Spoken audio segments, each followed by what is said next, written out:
નમસ્તે વિદ્યાર્થી મિત્રો, આજે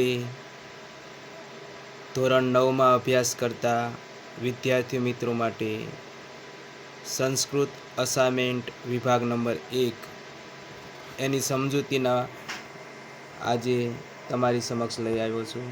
વિભાગ એની સરળ સમજૂતી. દરેક પ્રશ્ન છે એને એકદમ સચોટ અને સરળ રીતે સમજૂતી સાથે લાવ્યો છું. અને આજે આપણે આની પછી પણ બીજા વિડીયો જે મૂકીશ તેમાં પણ અસાઇનમેન્ટની સમજૂતી આપીશ. તો જોવાનું ભૂલતા નહીં, વિડીયો પૂરું જોજો. તો ચાલો હવે આપણે અસાઇનમેન્ટની સમજૂતી શરૂ કરીએ.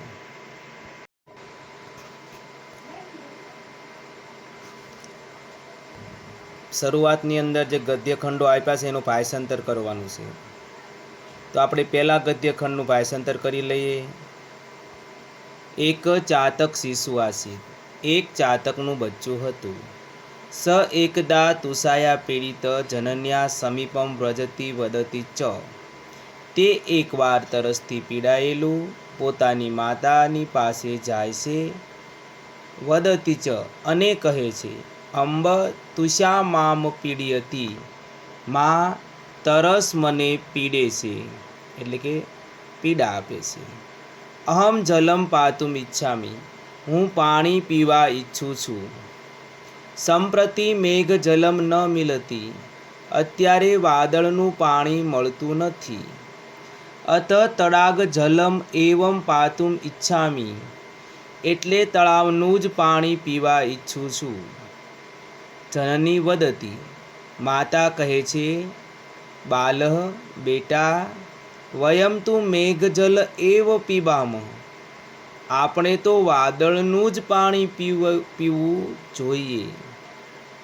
તડાગ જલમ ન પીબામઃ. તળાવનું પાણી પીતા નથી. એષ અસ્માકમ કુલસ્ય આચાર. આ આપણા કુળની પરંપરા છે. અત ત્વમ તડાગ જલમ પાતુમ ન શક્નોસી ઇતિ. આથી તું તળાવનું પાણી પી શકે નહીં. બીજો ફકરો આપણે જોઈ લઈએ. ખ્રિસ્તસ્ય પૂર્વ પ્રાયઃ પંચાભ્યામ શતાભ્યામ ભગવાન મહાવીરસ્ય જન્મ અભવત. ઈસુ ખ્રિસ્તની પૂર્વે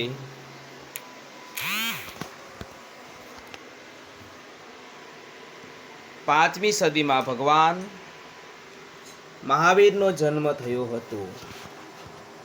તસ્મિન કાલે ભગવતઃ મહાવીરેણ યહ ઉપદેશ પ્રદત્ત સ આગમ નામના પ્રસિદ્ધ વર્તતે. તે સમયે ભગવાન મહાવીરે જે ઉપદેશ આપ્યો હતો તે આગમ નામે પ્રસિદ્ધ છે. અયમ આગમ વર્ષ 500 યાવત મૌખિક પરંપરાયામ સુરક્ષિત આસીત.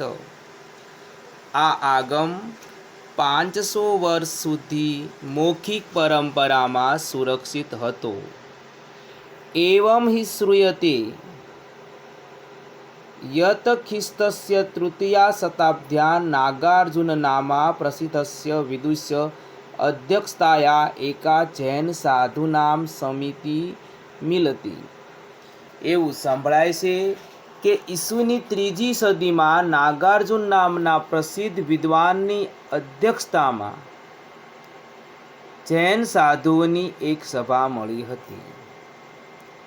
અસ્યામ આગમ ગ્રંથાનામ લેખનસ્ય પ્રસ્તાવો અભવત. આ સભામાં આગમ ગ્રંથોનું લેખન કરવાનો પ્રસ્તાવ થયો હતો.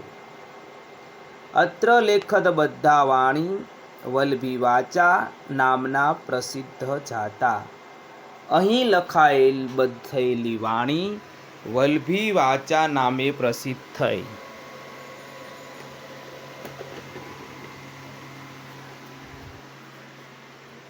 હવે આપણે ત્રીજા ફકરાનો અનુવાદ કરીએ.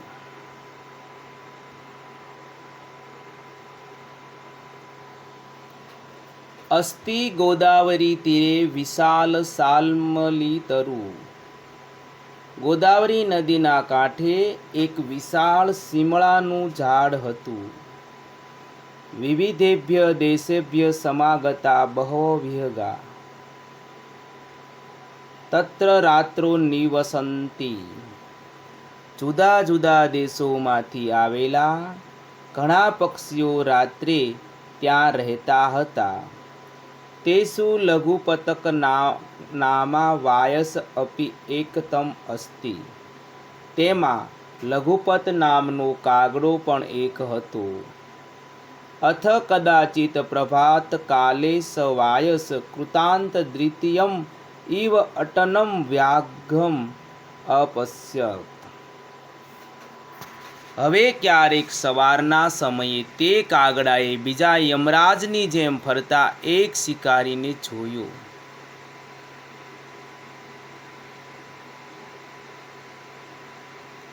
ચોથો અનુવાદ. સ અસ્માન બંધનાત મુક્તા ન કરિષ્યતિ.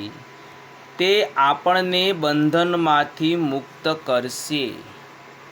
તત તે મૂષક રાજસ્ય સમીપમ સમાગચ્છન. પછી તેઓ ઉંદર રાજની પાસે ગયા.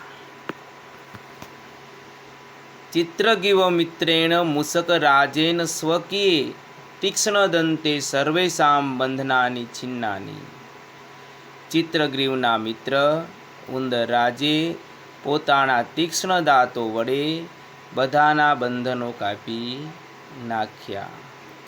ચિત્રગ્રીવોપી હિરણ્યકસ્ય આભાર મત્વા સપરિવાર યથેષ્ટ દેશાન સમગચ્છત. ચિત્રગ્રીવ પણ હિરણ્યકનો આભાર માનીને પરિવાર સાથે મનપસંદ સ્થળે જતો રહ્યો. પાંચમાનો અનુવાદ જોઈ લઈએ. મહાત્મા ગાંધી મહોદય સ્વતંત્ર આંદોલનમ પ્રારંભત. મહાત્મા ગાંધી મહોદયે સ્વતંત્ર આંદોલન શરૂ કર્યું. અસ્યા આંદોલનસ્ય નિખિલો અપી વ્યવહાર પ્રારંભેષુ દિવસેષુ સાબરમતી આશ્રમે એવ પ્રાચલત. આ આંદોલનનો બધો વ્યવહાર શરૂઆતના દિવસોમાં સાબરમતી આશ્રમેથી જ ચાલતો હતો. એકસ્મિન દિવસે સ્વામી સત્યદેવ આશ્રમમ અગચ્છત. એક દિવસે સ્વામી સત્યદેવ આશ્રમમાં આવ્યા. સહ દેશસ્ય સ્વતંત્રતાર્થ કાર્યરતસ્ય ગાંધી મહોદયસ્ય કાર્યેણ અતીવ પ્રભાવિત પ્રસન્ન આસીત. તે દેશની સ્વતંત્રતા માટે કાર્યરત ગાંધી મહોદયના કાર્યથી ખૂબ જ પ્રભાવિત અને પ્રસન્ન હતા.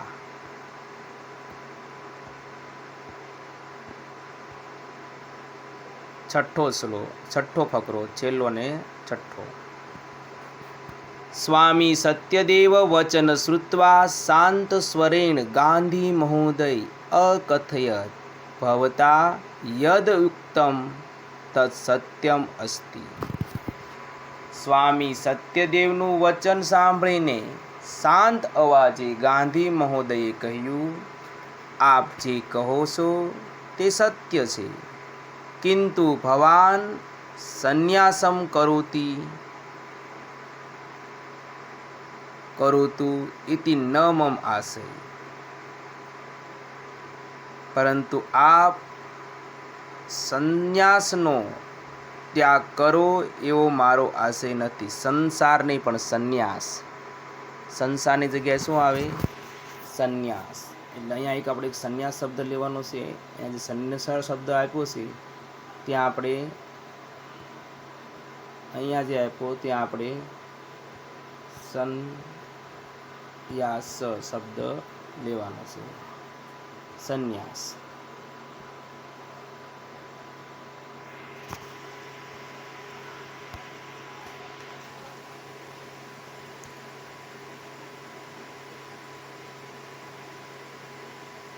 કેવલમ કાષાય વસ્ત્રાણામ ત્યાગમ કર્તુમ વદામી. માત્ર ભગવા વસ્ત્રનો ત્યાગ કરવાનું કહું છું. ગાંધી મહોદયસ્ય કથન તાત્પર્યમ જાનાનઃ સત્યદેવ વિચાર મુદ્રાયામ સ્થિત મૌન ચ અવલંબિતવાન. ગાંધી મહોદયના કહેવાયનો આશય ન જાણતા સત્યદેવ વિચાર મુદ્રામાં ઊભા રહ્યા અને મૌન ધારણ કર્યું.